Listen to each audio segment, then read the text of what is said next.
The Voice of Reason Broadcast Network presents The Orthodox Nationalist.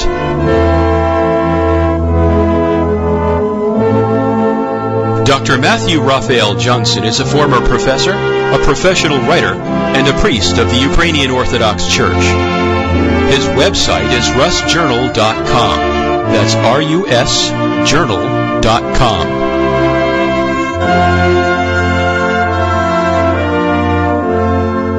Now here's your host, Matt Johnson.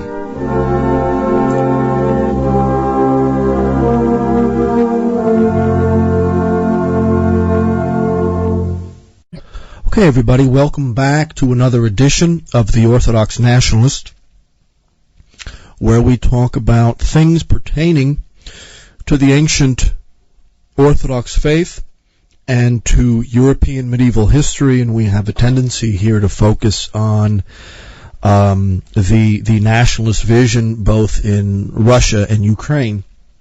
And today we're going to continue on that tack, and we're going to talk about two very specific things. For the first part of this broadcast, I'm going to talk about somebody who I've wanted to speak about before but never have, and that is the Russian philosopher Nikolai Berdayev. Berdayev has been spoken about quite a bit, but recently has largely been ignored. He is a product of the 20th century. He is Russia's great existentialist and great anarchist thinker, and yet is an intensely spiritual man. And his main thrust in his work is a criticism of industrialization and its handmaiden, the social sciences. And then after that, we're going to talk about something else. We're going to talk about Fyodor Dostoevsky's concept of the European middle class, or the European bourgeoisie, something that doesn't get talked about very much relative to him. And so what we're really going to do here is we're going to talk about Russian responses to the modern world.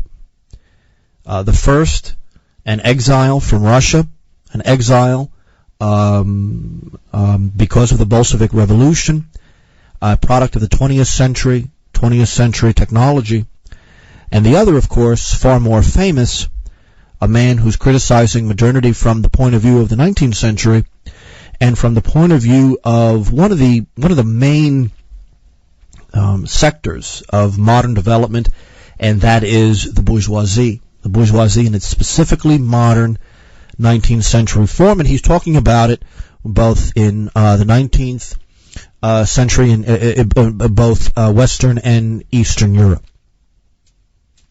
So Nikolai Berdayev is somebody who deserves to be read and deserves to be understood. He's extremely controversial. There's really nobody who agrees with everything he says completely. Berdayev was an anarchist. He was an individualist. He was a spiritualist. And he does all of this largely in reaction to modernity, technology, Bolshevism, and the social sciences. Berdayev holds that Bolshevism is the ultimate example of what the scientific technique, when applied to human life, leads to. Bolshevism has one virtue, according to Berdayev, and that is it's radically consistent. It holds human beings as something less than human. They do not have souls, and they therefore do not have freedom. In order for a human being to be free, he must have a soul. That soul, the seat of his reason and thought and feeling. In the Orthodox world, sometimes it's referred to as the heart, meaning the center of the person. The soul must be immaterial. If freedom exists, therefore the spirit exists. If the soul is a material object, therefore it is not free. If it's a material object, then it is not free. It becomes just one of many physical things to be pushed around by the tyranny of cause and effect. Therefore, if freedom in any real, useful sense of the word is going to exist, The soul, therefore, must be immaterial. There must be this heart of humanity that is not tyrannized over by cause and effect. That's where Berdayev begins. The concept of freedom, but, relative to 20th century Russia, needless to say, the problem is Bolshevism. Bolshevism is a very consistent concept of materialist cause and effect concerning technology, social classes, and the development of the technological potential of humanity. That's what it's really all about. But at its center, humanity is not free. There is no such thing as spirit in the Bolshevik mentality, and therefore there is no such thing as freedom. But Berdayev's point is this is precisely the assumption of modern Western social sciences. The social sciences are designed to predict the reaction of humanity to certain external stimuli.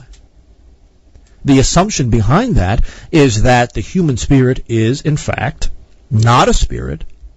It is a physical thing, and therefore it is subject to cause and effect, and in turn is subject to scientific prediction.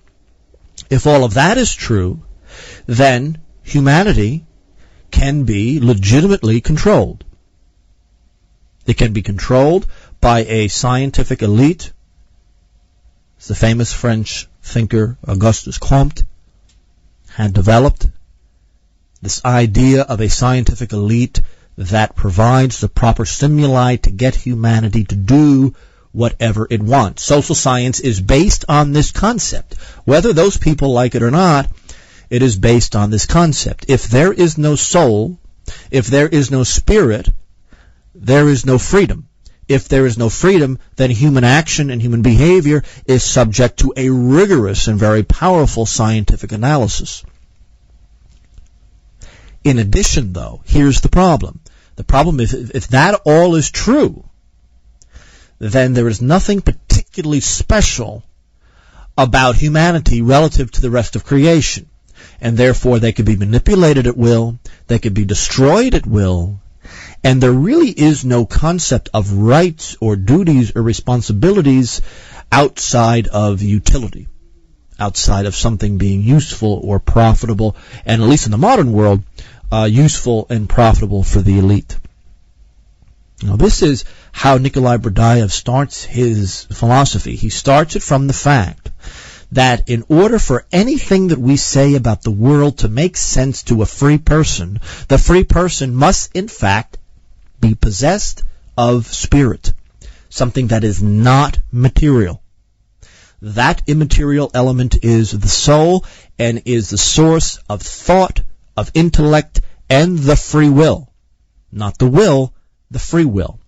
But in the 20th century, and I think most existentialists in the 20th century will agree that the main ingredient in human thinking is both fear and flux. And the two are related. Things are constantly changing. They're changing at a rate very, very quickly.